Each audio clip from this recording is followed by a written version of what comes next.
বন্ধুরা একবার এই ছবিটা ভালো করে দেখুন, যার নাম দ্য পেল ব্লু ডট। 1990 সালের 14ই ফেব্রুয়ারি নাসার ভয়েজার 1 স্পেসক্রাফট এই ছবিটা ক্লিক করেছিল। এই ছবিটা এই জন্য এত দামি কারণ এখানে আপনারা যে ছোট অংশটা দেখতে পাচ্ছেন সেটা কি জানেন? সেটা হলো আমাদের পৃথিবী। হ্যাঁ বন্ধুরা, আনুমানিক 40,000 কিলোমিটার পরিধি বিশিষ্ট এই পৃথিবী আমাদের কাছে বিশাল হলেও যখন 600 কোটি কিলোমিটার দূর থেকে পৃথিবীর ছবি ক্যাপচার করা হয়েছিল তখন সেটা অনন্ত ব্রহ্মাণ্ডের মধ্যে একটা সামান্য ধূলিকণার সমান মনে হচ্ছিল। বন্ধুরা, এটাই হলো পৃথিবীর একমাত্র এমন ছবি যেটা এত দূর থেকে ক্যাপচার করা হয়েছিল। এই ছবিটা তোলার 34 মিনিট পরে ভয়েজার 1-এর ক্যামেরা সারা জীবনের মতো বন্ধ করে দেওয়া হয়েছিল। আর সেই দিন থেকে শুরু করে আজ পর্যন্ত ভয়েজার 1 ক্রমাগত পৃথিবীর থেকে দূরে চলে যাচ্ছে।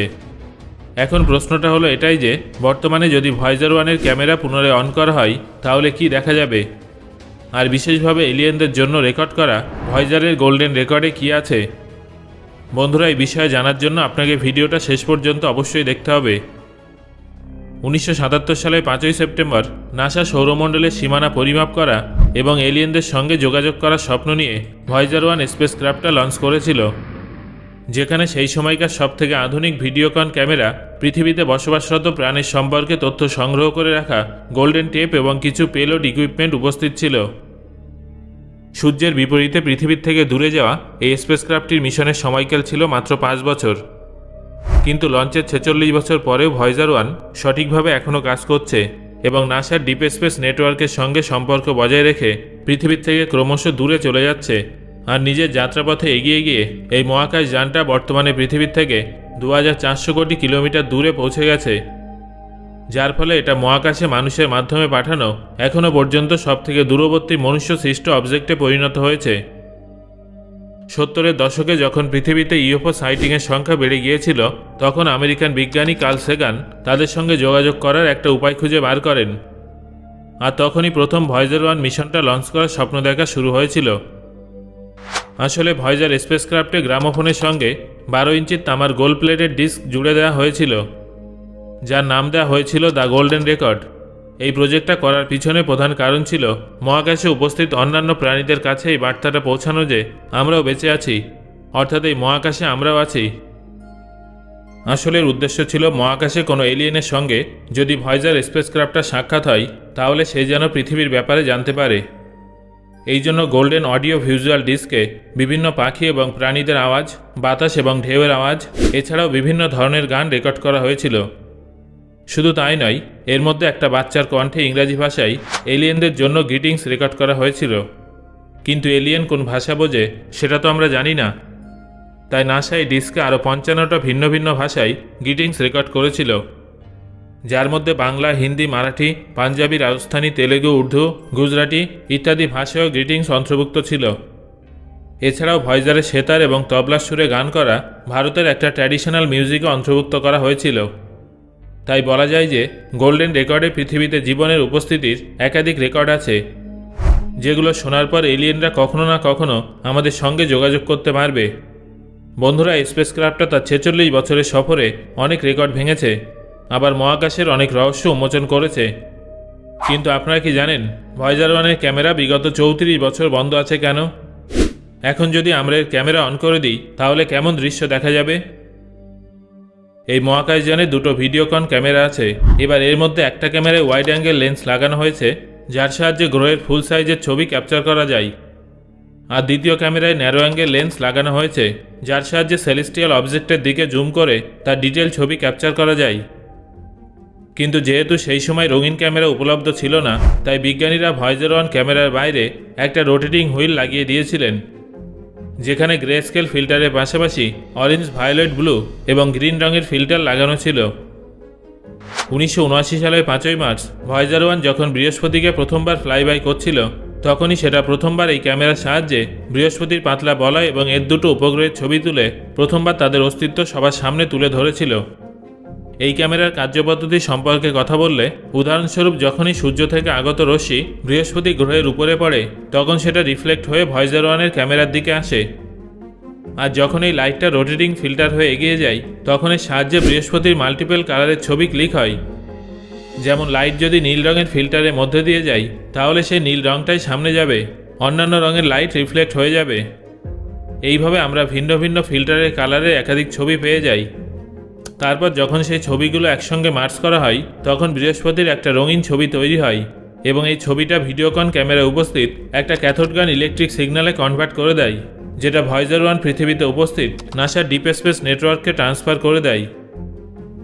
আরে দাঁড়ান, এই প্রসেসটা শুনতে যতটা সহজ মনে হচ্ছে বাস্তবে কিন্তু ততটাও সহজ নয়। কারণ ভয়েজার 1-এর ভিডিওকন ক্যামেরা আনুমানিক 0.6 MB ছবি ক্যাপচার করে, যার সাইজ বর্তমানকালের মডার্ন মোবাইল ক্যামেরায় তোলা ছবির থেকে অনেকটাই কম হয়ে থাকে। তবে পৃথিবীর থেকে কয়েকশো কোটি কিলোমিটার দূর থেকে এত ছোট ছবিটাও পাঠানো ভীষণ সমস্যাজনক একটা কাজ।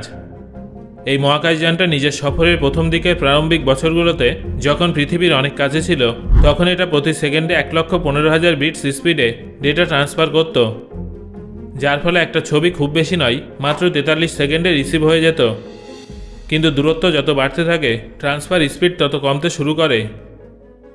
বর্তমানে 2400 কোটি কিলোমিটার দূর থেকে এই ডেটা ট্রান্সমিশন স্পিড প্রতি সেকেন্ডে মাত্র 160 বিটস হয়ে গেছে, যার ফলে একটা ছোট ফটো ট্রান্সফার করতে এর 8 ঘন্টার থেকেও বেশি সময় লেগে যাবে। অন্যদিকে ভয়েজার থেকে পৃথিবীতে এবং পৃথিবী থেকে ভয়েজারকে সিগন্যাল পাঠাতে প্রায় 21 ঘন্টা সময় লাগে। কিন্তু 1990 সালে 600 কোটি কিলোমিটার দূর থেকে পৃথিবীর শেষ ছবি ক্লিক করে এর ক্যামেরা বন্ধ করে দেওয়া হয়েছিল। ট্রান্সফার স্পিড নয়, বরং ফুয়েলই ছিল এর প্রধান কারণ। ভয়েজার 1-এর ক্ষমতা দেখে বিজ্ঞানীরা এটা বুঝে গিয়েছিলেন যে এটা অনেক দূর পর্যন্ত পৌঁছাবে, কয়েক বছর এভাবেই এগিয়ে যাবে এবং সৌরমণ্ডল থেকে বেরিয়ে ইন্টারস্টেলার স্পেসেও প্রবেশ করবে। তাই তাকে অন রাখার জন্য ফুয়েল সংরক্ষণ করা ভীষণ জরুরি হয়ে পড়েছিল। যেহেতু ভয়েজার 1-এর 3টে radio isotope thermo electric generator লাগানো হয়েছিল, যা রেডিও অ্যাক্টিভ ম্যাটেরিয়াল থেকে এনার্জি নিয়ে ইলেকট্রিসিটি জেনারেট করে থাকে, যার ফলে স্পেসক্রাফ্টের ইনস্ট্রুমেন্টগুলো চলতে থাকে। কিন্তু সময়ের সঙ্গে সঙ্গে এই এনার্জিও কমে যেতে থাকে। এই অবস্থায় যদি এনার্জি সম্পূর্ণরূপে শেষ হয়ে যেত তাহলে আমাদের ভয়েজার 1-এর সঙ্গে যোগাযোগ বিচ্ছিন্ন হয়ে যেত এবং মিশনটা সেখানেই শেষ হয়ে যেত। তাই বিজ্ঞানীরা এনার্জি সেভ করার জন্য ভয়েজার 1-এর ক্যামেরা এবং তার সঙ্গে সম্পর্কিত সমস্ত ইনস্ট্রুমেন্টকে বন্ধ করে দিয়েছিল। এই কারণেই 2012 সালের আগস্ট মাসে যখন ভয়েজার 1 ইন্টারস্টেলার স্পেসে প্রবেশ করেছিল তখন সেটা আমাদের সিগন্যাল পাঠাতে সফল হয়েছিল এবং আমরা তার এই সফলতার কথা জানতে পেরেছিলাম। বন্ধুরা, আপনাদের অনেকের মনেই হয়তো এই প্রশ্নটা আসছে যে বর্তমানে যদি ভয়েজার 1-এর ক্যামেরা অন করে দেওয়া হয় তাহলে কি দেখা যাবে। তাহলে জেনে নিন যে বর্তমানে ভয়েজার 1 পৃথিবীর থেকে এতটাই দূরে চলে গেছে যে এখন যদি এর ক্যামেরার সাহায্যে সৌরমণ্ডলের ছবি ক্যাপচার করা হয় তাহলে তার সাহায্যে আমরা শুধুমাত্র সূর্য, বৃহস্পতি এবং শনির মতো বড় বড় গ্রহগুলোকেই দেখতে পাবো, এবং তাও শুধুমাত্র উজ্জ্বল বিন্দুর মতো, তার থেকে বেশি কিছু নয়। অন্যদিকে আমরা যদি এর ক্যামেরাকে বিপরীত দিকে ফোকাস করে ফটো ক্যাপচার করি তাহলে আমাদের ব্রহ্মাণ্ডের অন্যান্য সেলেস্টিয়াল অবজেক্টগুলো ঠিক তেমনই দেখতে লাগবে যেমনটা আমরা পৃথিবীতে বসে আধুনিক টেলিস্কোপের সাহায্যে দেখে থাকি। আমরা যদি ভয়েজারের মাধ্যমে এমন কিছু দেখতে চাই যেটা আমাদের পক্ষে পৃথিবীর থেকে দেখা সম্ভব নয় তাহলে আমাদের এটাকে আগামী কয়েক বছর এভাবে এগিয়ে যেতে দিতে হবে, যাতে এটা কয়েক আলোকবর্ষ দূরে পৌঁছে যায় এবং আমাদের জন্য কোনো সৌরমণ্ডলকে সামনে থেকে দেখাতে পারে। কিন্তু অবিশ্বাস্য বিষয়টা হলো ভয়েজার 1-এর এত দূরে পৌঁছাতে কয়েকশো বছর সময় লাগবে, ততদিনে হয়তো আমরা পৃথিবীর থেকে চলে যাব। এছাড়াও এত দূরে যাওয়ার পরে এর ডেটা ট্রান্সফার স্পিড আরও কমে যাবে, যার ফলে এর পৃথিবীতে একটা ছবি পাঠাতেই কয়েক বছর সময় লেগে যাবে। অন্যদিকে বেশ কিছু বিশেষজ্ঞদের মতে গত 33 বছর ধরে বন্ধ থাকার কারণে এখন হয়তো ভয়েজার 1-এর ক্যামেরার সিস্টেমও খারাপ হয়ে গেছে। অর্থাৎ আমরা এটা বলতে পারি যে এখন ভয়েজার 1-এর ক্যামেরা অন করা সম্ভব নয় আর এর ফলে কোনো সুবিধা হবে না।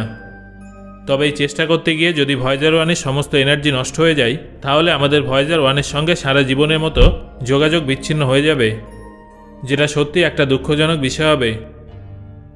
সো বন্ধুরা,